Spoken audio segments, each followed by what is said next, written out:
Thank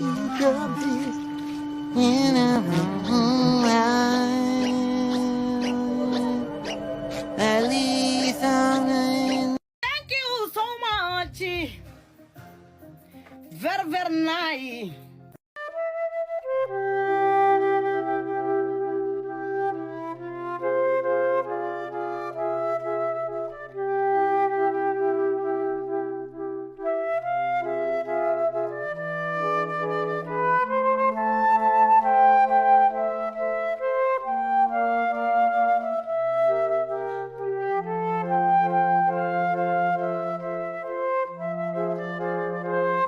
Need to weave in the ends on your crochet project. Fuck you! Sounds like you are ruining the craft community.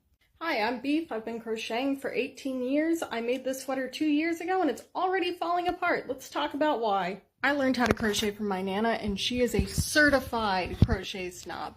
She fully believes that there is only one right way to do anything. She taught me that having knots in your project is very lowbrow and only crocheters who don't know proper finishing techniques use knots. So she taught me the knotless method. Now there is some merit to that belief because the finishing techniques we use have a really big impact on the overall quality of our piece.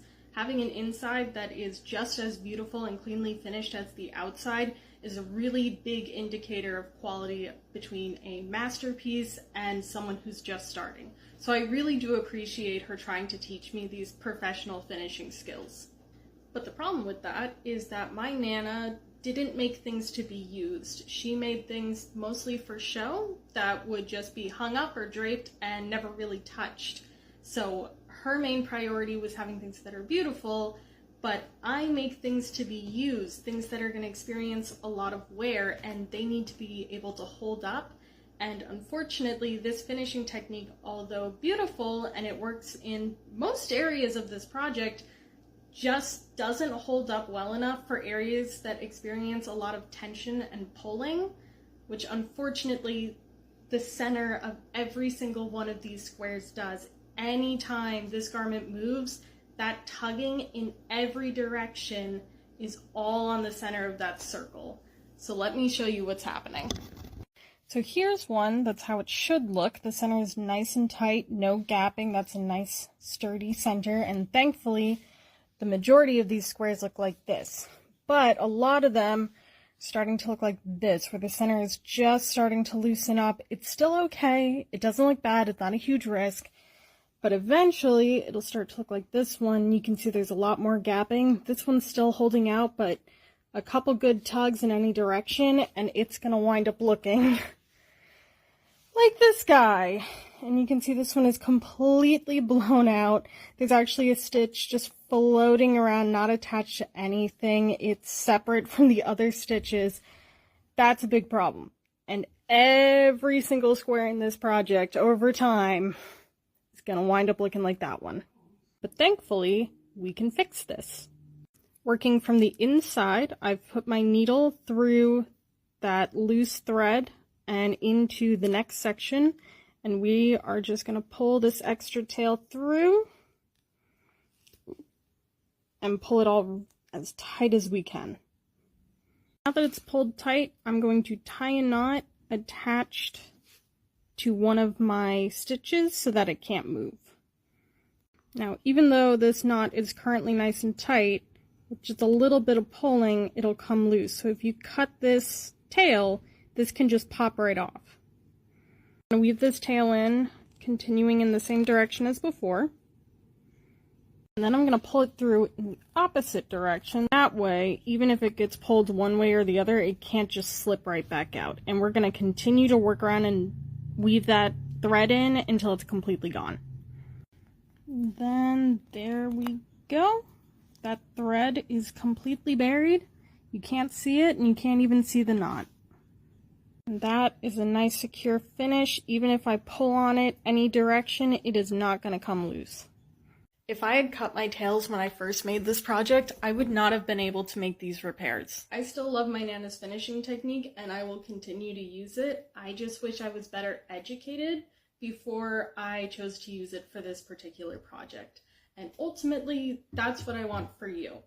I don't care if you choose to cut off your ends or if you choose any other finishing technique. I just want to make sure that you know why we tell you not to.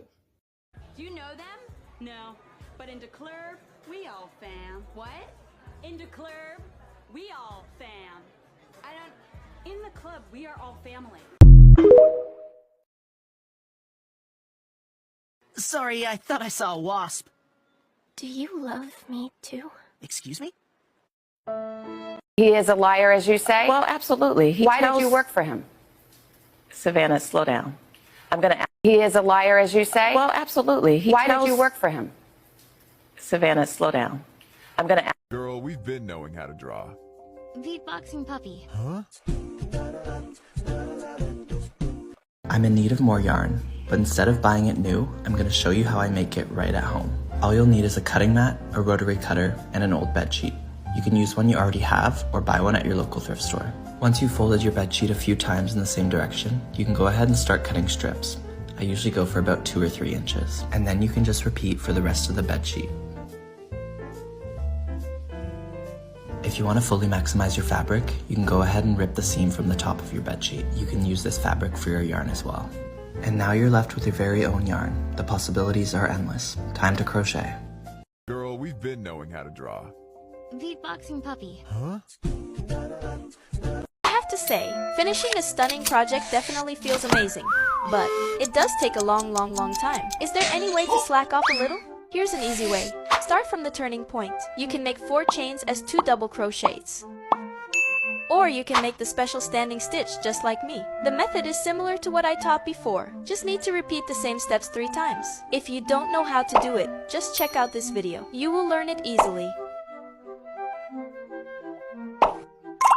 Then, yarn over with your hook. Insert the first double crochet you made. Yarn over and pull through. Now we got 3 loops on the hook.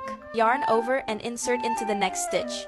Yarn over again and pull through. We can see there are 5 loops on the hook. Then we need to yarn over and pull through 2 loops. And repeat the steps 3 more times. Here I'm just doing it quickly. And there you go. You made 2 rows of double crochets at once. This technique is great for projects that need lots of repetitive double crochets. To learn more patterns and different skills, check out the website and see more. Don't waste your yarn anymore. It's crazy how much yarn gets tossed when it could still be used for other projects. Just stop.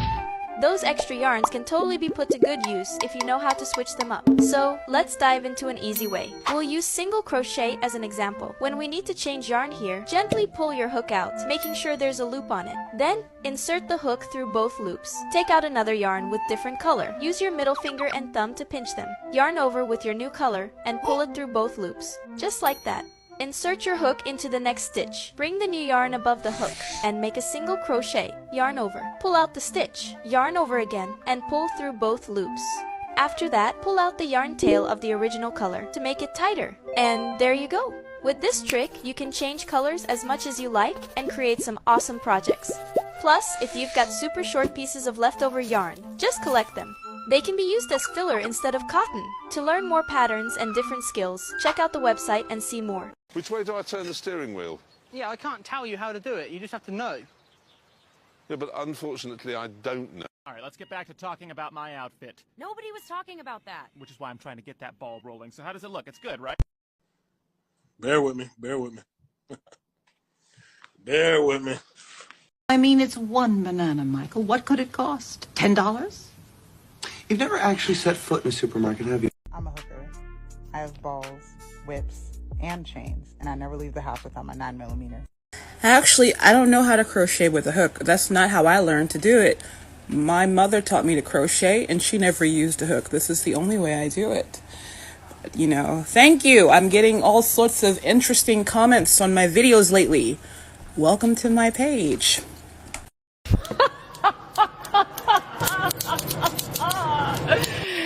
Don't be ridiculous.